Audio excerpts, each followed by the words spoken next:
The shuttle door hissed open, releasing a wave of cold, recycled air into the docking bay. Ilara stood at the threshold, clutching the strap of her standard-issue bag as the world beyond blinked with alien brilliance. Her boots met the polished floor of the Galactic War Academy for the first time, and though no alarm sounded and no voices called attention to her arrival, she could already feel the weight of countless eyes. Dozens of cadets moved around her, tall creatures of sharp bone structure and glowing appendages, multi-limbed strategists who barked in static dialects, and beings who floated more than walked. They wore uniforms tailored to their unique anatomies, while Ilara's own gray suit felt comically plain, clinging awkwardly to her thin human frame. She walked quietly through the corridor, the academy's vaulted ceiling towering above her like the inside of a cathedral. Holographic banners shimmered along the walls, displaying the names of past cadets who had achieved legendary feats in battle simulators. The last name on the list flickered: Commander Irix Talvon, the first sentient to force the battle AI into a defensive loop for 5 full minutes. It was the kind of accomplishment whispered about with reverence. No one had ever won against the AI. No one even imagined it was possible. Ilara kept her gaze forward, her posture neutral. She passed through the first checkpoint without a word, submitting her neural ID to a cold, scanning beam. The security officer, a Kralin with crystal-like scales and vertical eyes, sneered slightly as he handed back her ID badge. "Earthborn?" he asked, his voice metallic and dry. She nodded once. "Yes." He chuckled, not bothering to lower his voice. "Hope you brought a body bag, Deathworlder. This place eats your kind alive." She said nothing in return. She had learned early that silence unsettled more than anger. Arguing was a game. Silence was a void. She stepped away, leaving his smirk unanswered. The orientation hall was already filling up. Rows of seats rose in a circular amphitheater, and cadets were gathering by species. Ilara, having no kin here, sat alone in the back. Conversations buzzed around her. She caught snatches of phrases, tactical formations, gravity weapons, neural interface delays. Most of it was familiar, some of it outdated. She had read every manual twice, not because she needed to prove herself, but because preparation was a kind of armor. From her seat, she studied the others, a trio of Gelvin twins, speaking telepathically and moving in eerie synchronicity. A Rexan brute sharpening a plasma blade against the Academy Code of Conduct. A Hahari scholar whose eyes glowed brighter when someone mentioned the battle AI's new terrain algorithms. Every one of them had trained since birth. Every one of them had arrived, knowing their bloodline, their ancestors, their destined role in the galactic structure. And then there was Ilara, no family line to boast, no war honors, just a girl from Earth with a scholarship and a mind that worked too fast and too strangely for most humans, let alone aliens. A horn blared overhead, reverberating through the hall. The conversation ceased. A towering figure entered the room, Commander Drennis, head of simulation operations. He was half cybernetic, his right side composed of polished metal and blue lights, the left a mess of scars and hardened muscle. His voice carried with the authority of vacuum-sealed experience. "Cadets," he began, scanning the crowd, "you have made it to the most advanced military institution in this quadrant. You were selected because your minds, instincts, and biologies suggest that you are capable of surviving, perhaps even commanding, in interstellar warfare. And yet, none of you are ready." The screens behind him flared to life, displaying clips of previous simulation battles, explosions in mountain terrain, ambushes in oxygen-thin deserts, urban blockades on spinning asteroid cities. Every battle, without fail, ended the same way, the AI adapting, overwhelming, and eliminating the cadets. "No one has defeated Thrax 9, he said. "Not in 20 cycles. The AI is designed to outthink, outmaneuver, and outlast anything you throw at it. You will face it in your final test. If you fail, your scholarship ends here. If you survive long enough to impress it, and me, You may have a future." He paused, his eyes drifting momentarily toward Alara. If he recognized her, he said nothing. Her records would have reached him, her strange scores in unconventional warfare theory, her aptitude for abstract problem-solving, and her total lack of combat experience. Earth had not sent a warrior. Earth had sent a puzzle. "Dismissed," he said. The room erupted in noise again. Cadets began filing out, some laughing, some boasting, some grim-faced with resolve. Alara rose slowly, letting the room drain first. As she passed through the hallway, she heard someone behind her mutter, "Another soft-worlder. She'll short-circuit before the sim even begins." Another voice replied, "She's from Earth. You know what they say, chaos wrapped in skin." "Yeah," the first voice scoffed, "and chaos gets you killed." Alara walked on, pretending not to hear. She didn't mind the whispers. She wasn't here for them. Her quarters were small and functional. One bed, one desk, one screen, no windows, too expensive. She unpacked her bag in silence, placing a single photo on the desk. It was an old image, a forest, a river, and two parents smiling in front of a campfire. She stared at it for a moment before pulling out her datapad. The night was still young, and the schematics of the simulator's recent AI updates had just been uploaded to the cadet network. She scrolled through lines of code and behavioral forecasts. The simulator had been upgraded to respond dynamically to input delays, to assess commander stress via biometrics, and to mimic battlefield uncertainty using chaotic quantum prediction. Impressive, but still, it was just a system. It followed logic. It reacted to probability. It calculated risk. That was its strength, and that would be its downfall. Alara's fingers moved faster now. She began designing formations, not efficient ones, not optimal ones, but erratic, contradictory, and lopsided. She layered patterns within patterns, timing that shifted with no rhythm, and unit priorities that violated every military protocol. To most, it would seem like madness. To her, it was a language. The AI would read it as error, but in the noise, there was a trap. By the time the lights dimmed for curfew, her plan was halfway done. She saved it under a blank file name. She didn't name her simulations. Names implied prediction. She would give the AI nothing to cling to. The Academy slept. Alara did not. She lay in the dark, eyes open, mind racing. Tomorrow, her name would be called. Tomorrow, she would face the machine that no one had ever beaten. Not to win, not to show off. She wanted to see what happened when logic met something it couldn't define. Something wild, something human. Morning arrived with no sunrise, only the dull blink of corridor lights shifting from red to white. Alara rose without the chime, dressed quickly, and left her quarters before the first announcements echoed through the academy walls. She had memorized the map already: 7 turns, 3 bulkhead gates, 2 biometric scans, and then the simulation chamber. Her boots made almost no sound as she walked, but the hallway wasn't empty. Ahead stood a cluster of cadets loitering near the entrance, all of them visibly alert, their voices low and electric with anticipation. At the center stood Soren Drax, a towering cadet from the planet Erath. His species evolved under crushing gravity, giving him a solid, muscular build and a voice that felt like a punch. His eyes narrowed the moment he noticed Alara approaching. "Well, look who's early," he called out with a grin. "The meat-worlder must be eager to die before breakfast." One of his companions, a 4-eyed Zihari, chuckled. "You think she even understands what she's walking into? That thing has broken minds stronger than hers." Alara didn't stop, didn't even acknowledge the comments. Her silence was louder than any insult they could conjure.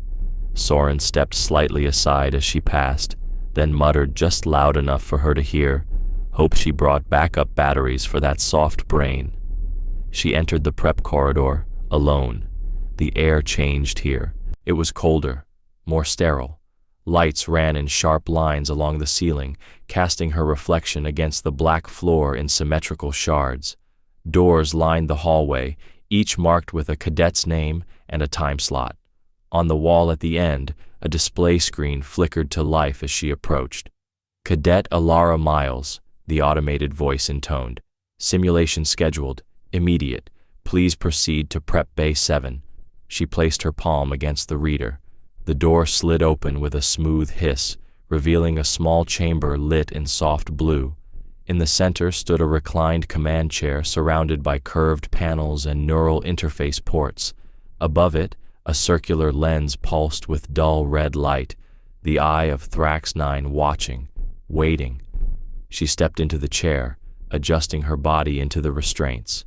The system scanned her vitals, synced her pulse, and slid a cold ring of conductive metal across her forehead. Her vision dimmed for a breath, then filled with data, unit icons, terrain simulations, AI thresholds, and variable modifiers. Her scenario was set. She would command a battalion of mixed ground units in mountainous terrain against an unknown enemy force led entirely by the simulator. Standard configuration, or at least it was supposed to be. "Alara Miles," the AI's voice boomed within her mind. It was perfectly even, void of gender or tone, more like presence than speech. Initializing simulation, awaiting deployment configuration. She uploaded her formation design, the one she had spent half the night adjusting. Dozens of red warnings lit up across the panel. Inefficiency detected. Unit pairing non-standard. Resource allocation unsuboptimal. Warning, high casualty projection. She confirmed the deployment anyway. The AI hesitated for half a second. Confirmed. Initializing deployment. Simulation begins in 5, 4, 3. The transition was seamless. In the blink of an eye, the chamber vanished, and she stood within the battlefield. A full neural immersion that tricked every sense. Wind scraped across the craggy peaks. Thin clouds clung to cliffs like ghosts. Her units blinked into position. Infantry drones with mismatched chassis, artillery placed at illogical intervals, scout drones circling with confusing patterns. A real commander would see chaos. Alara saw a rhythm only she understood. "Enemy force detected," the AI announced. "Commencing engagement." The opposing army emerged from a pass across the valley, sleek, synchronized, perfectly arrayed. It advanced in phalanx formation, its vanguard leading mechanized walkers armed with railguns and shield emitters. Alara's forces looked laughable by comparison, but she didn't flinch. She issued her first commands, not with words, but with rapid-fire neural impulses.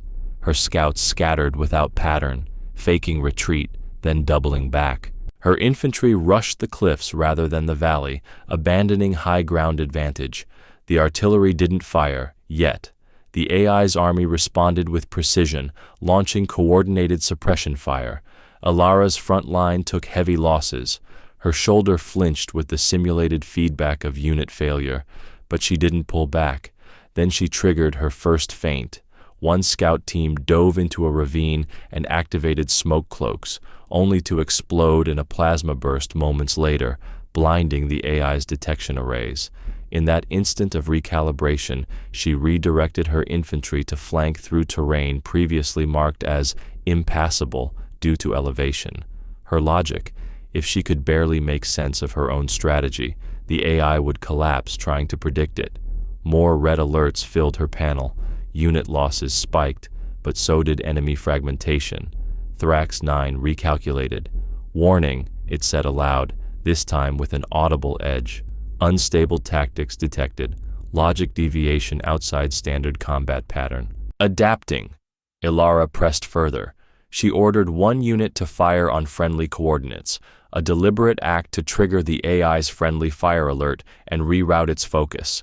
Another squad deployed drones in the shape of enemy units, confusing target acquisition systems. It wasn't clean warfare, it was chaos. And it was working. The AI responded by splitting its forces, a rare maneuver. But Alara was already 3 moves ahead.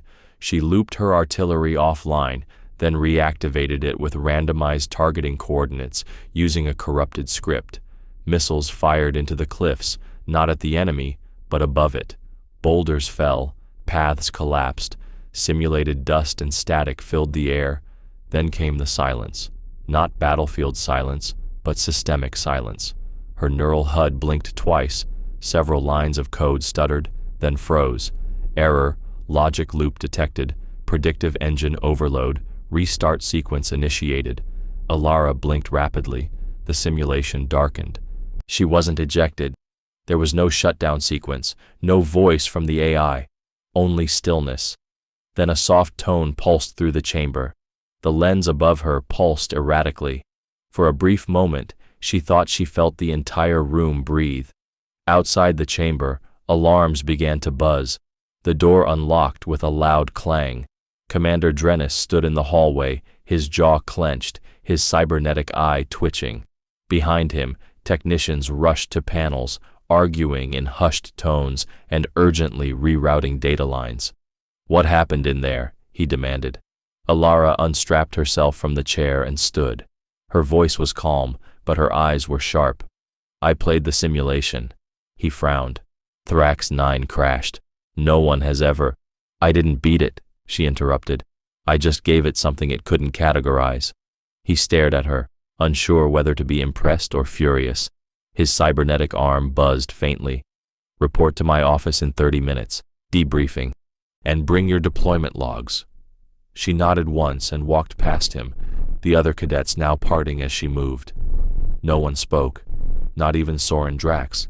Her steps echoed down the corridor, not faster than before, but heavier, like each one changed the weight of the floor. For the first time in Academy history, the simulator had lost control, and it wasn't because the human girl had fought harder. It was because she had thought differently. The briefing chamber was colder than any other room in the Academy, not in temperature, though it was kept slightly below standard for cybernetic cooling systems, but in atmosphere. The walls were smooth and black, absorbing sound and light alike. There were no banners here, no glowing accolades, no visible cameras, only the silence of scrutiny. Alara stood alone in the center of the room, her datapad gripped loosely in one hand, while a semicircle of instructors watched her from behind a raised, curved console.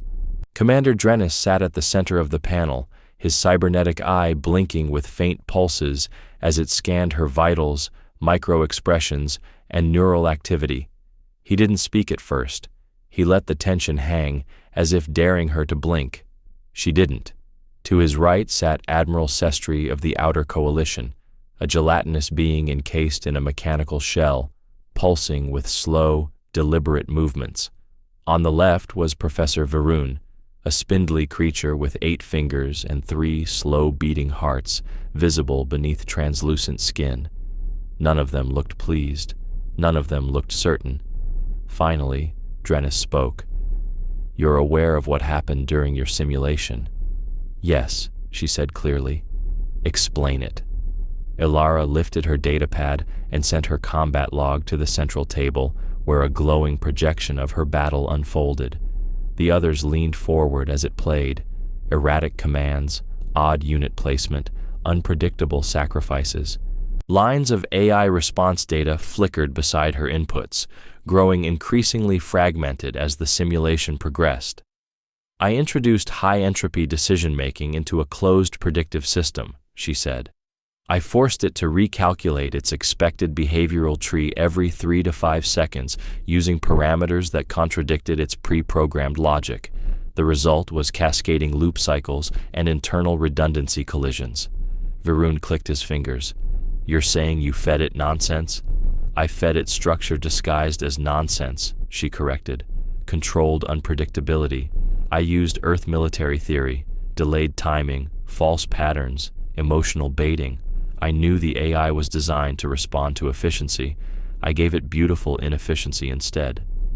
Admiral Sestri let out a wet, humming vibration. "You glitched a multi-billion credit simulator using guerrilla chaos?" Alara didn't smile. "I didn't glitch it. I beat it by showing it what it wasn't built to understand." Silence fell again, thicker now. Commander Drennis leaned back, his metal fingers drumming against the desk. Thrax 9 is not just a simulator, he said slowly. It's the Academy's most sophisticated teaching tool. It adapts. It evolves. It rewrites itself to create better soldiers. Your tactics didn't just beat the system. They corrupted its internal logic core. The simulator has entered diagnostic lockdown and corrupted 3 adjacent training modules. Until it's reset from the central server, we've suspended all field simulation access. Alara remained still. Understood. Do you? Drennis narrowed his eye. Do you understand that what you did could be interpreted as an unauthorized system intrusion? Or worse, sabotage? I submitted my tactics in advance. The simulation accepted them. There was no intrusion. I didn't access or rewrite code. The failure was on the AI's side. Sestri let out another warble, slower this time. You're not wrong. But you must understand, Cadet, this is unprecedented. The system broke down trying to predict you. Varun leaned forward, his eyes narrowed. And you did this deliberately? Alara met his gaze. I trained for it. Drennis stood. His chair slid back without a sound. Leave the datapad on the table. You're dismissed. Return to your quarters. We'll reconvene tomorrow after technical analysis. Alara placed the pad gently on the glowing surface. She gave a brief nod and turned. The doors parted for her exit, and she stepped through without hesitation. The hallway outside was empty, but it no longer felt quiet. Energy pulsed through the walls now. Tension, whispers, questions that hadn't yet been spoken. Her steps echoed farther than before. Word had spread. By the time she reached the central atrium, cadets had begun to gather in small clusters. They watched her. No one jeered. No one laughed. The usual sneers had vanished, replaced by something unfamiliar, uncertainty, fear. Respect, perhaps, but not the kind that was given easily. The kind that was earned when something broke the known order. Soren Drax stood among them, arms crossed. He didn't speak as she passed. His eyes followed her, searching for an opening in her armor. He found none. Back in her quarters, Alara sat on the edge of the bed. Her muscles ached from the tension of the simulation, though she knew it was just the afterglow of neural strain. She leaned forward, resting her elbows on her knees, staring at the floor. The room was unchanged, but it felt different now. The silence had texture, not emptiness, but anticipation. Then her console chimed. A message pulsed on screen. Access granted. Thrax 9 internal log report. Auto-forwarded from system override node. She frowned. That wasn't standard protocol. She hadn't requested any report. She tapped the file open. Lines of code and system logs scrolled across the screen. Her pulse quickened as she read. The AI had processed over 84 million subcalculations in the first 10 minutes of her simulation. By minute 11, it had attempted to rewrite its behavioral schema to accommodate her non-linear commands. At minute 12, it had flagged her actions as inconsistent with all known combat models. At minute 13, it had issued an internal alert to the Academy server, warning of potential intelligence class behavioral anomaly. And then it had crashed. Her commands had not been interpreted as random. They had been flagged as unreadable intelligence. The AI had labeled her as non-machine compatible. She stared at the last entry. Threat assessment. Unclassified entity. Recommendation. Simulator lockdown. Status. Error. She sat back in her chair. Something shifted inside her then. Not pride, not fear. Something deeper. A realization. She hadn't just proven that a human could outthink a simulation. She had proven that the simulation wasn't prepared for what humanity brought to the table. Not brute strength, not superior weaponry, chaos wrapped in clarity. That night, sleep did not come easily. Her mind replayed the encounter frame by frame, her own decisions unfolding in the strange rhythm she had followed instinctively.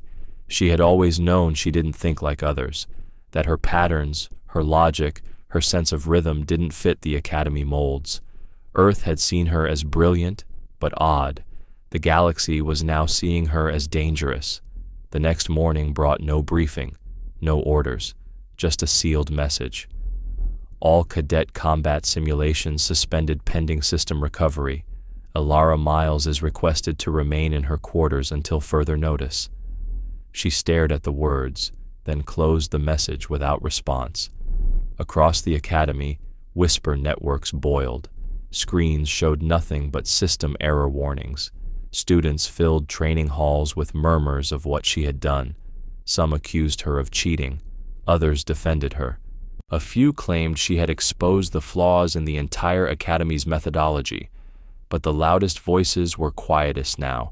The instructors, the architects, the strategists who had built their legacies on the assumption that the AI was infallible. Elara remained in her quarters, not because she had been ordered to, because she knew what was coming next. The system hadn't just crashed, it had encountered something it didn't believe existed, and that, she thought, was only the beginning. Elara had lost count of how many hours had passed. The lights in her quarters had not dimmed nor brightened. The artificial day-night cycle was overridden, replaced with a static white glow that made time feel suspended. Her food tray remained untouched. She had read the Thrax 9 crash logs a dozen times already. Nothing new revealed itself, no hidden pattern, no secret command she hadn't meant to issue. What disturbed her most was that the AI hadn't failed due to any single command. It had unraveled trying to interpret her entire approach, her way of thinking. When the door finally opened, she didn't jump. She simply rose and waited. A single escort stood in the corridor. He was tall, armored, silent. He didn't speak, only gestured once down the hallway. She followed without a word. They moved through a restricted wing of the academy she had never entered. The air here was thinner, cooler. Lights pulsed faintly along the base of the walls, like heartbeat monitors for a living organism.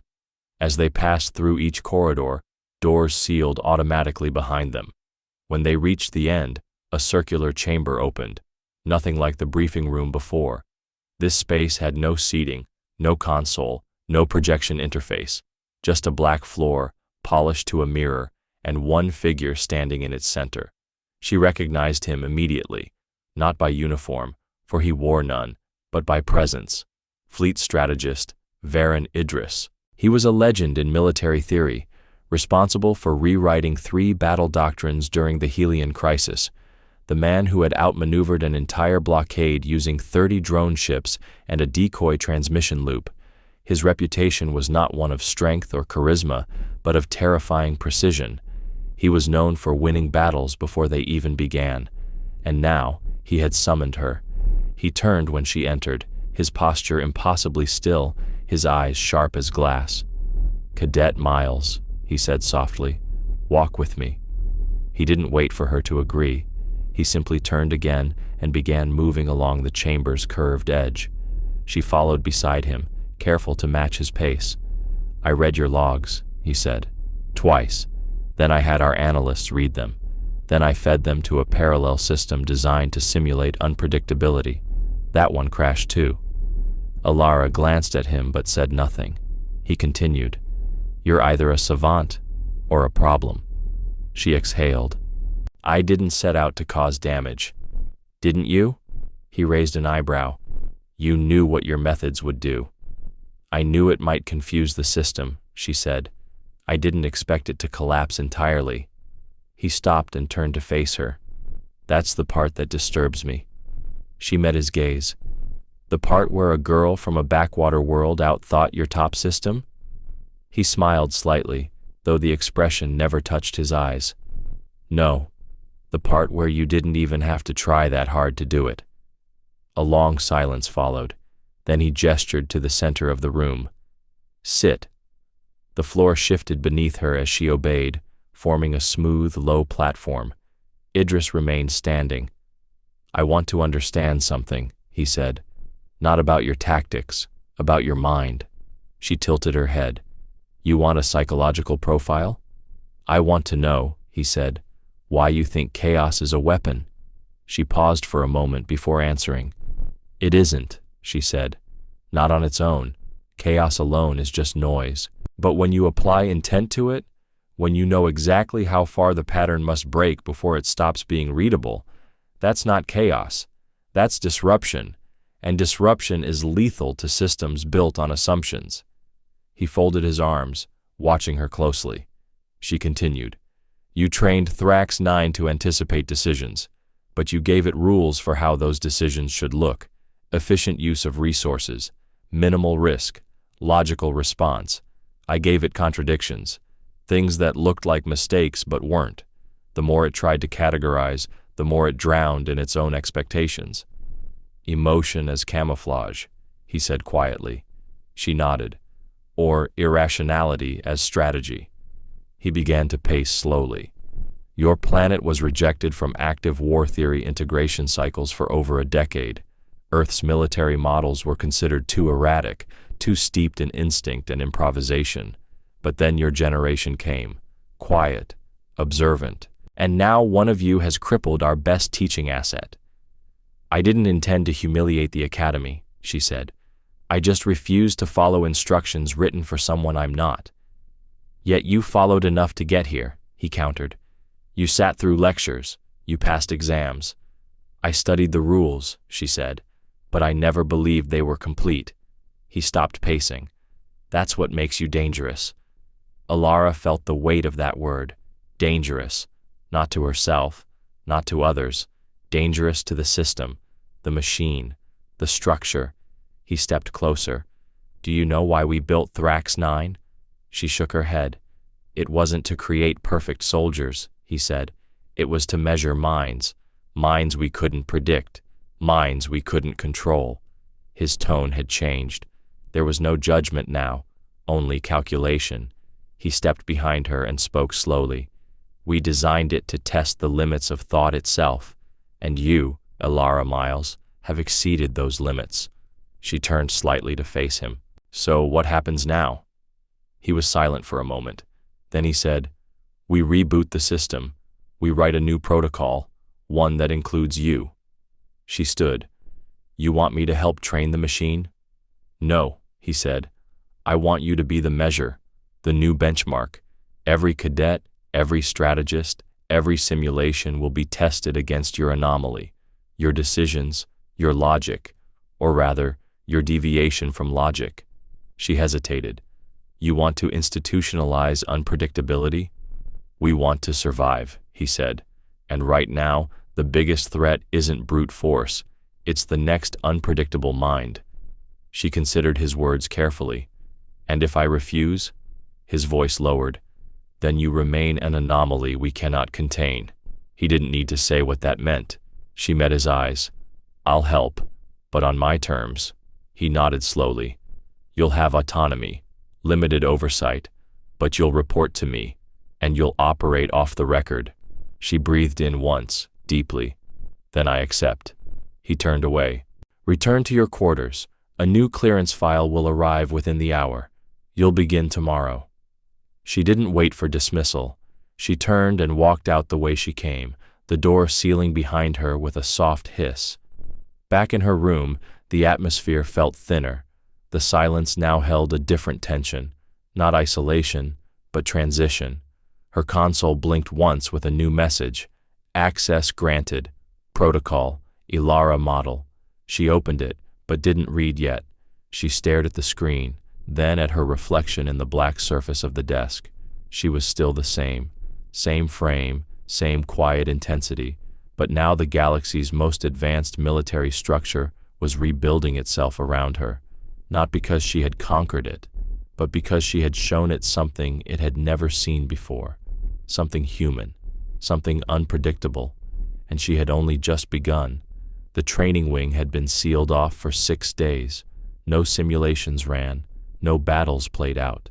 No cadets were allowed access to the simulator bays. Rumors swirled like a living mist around the Academy's corridors.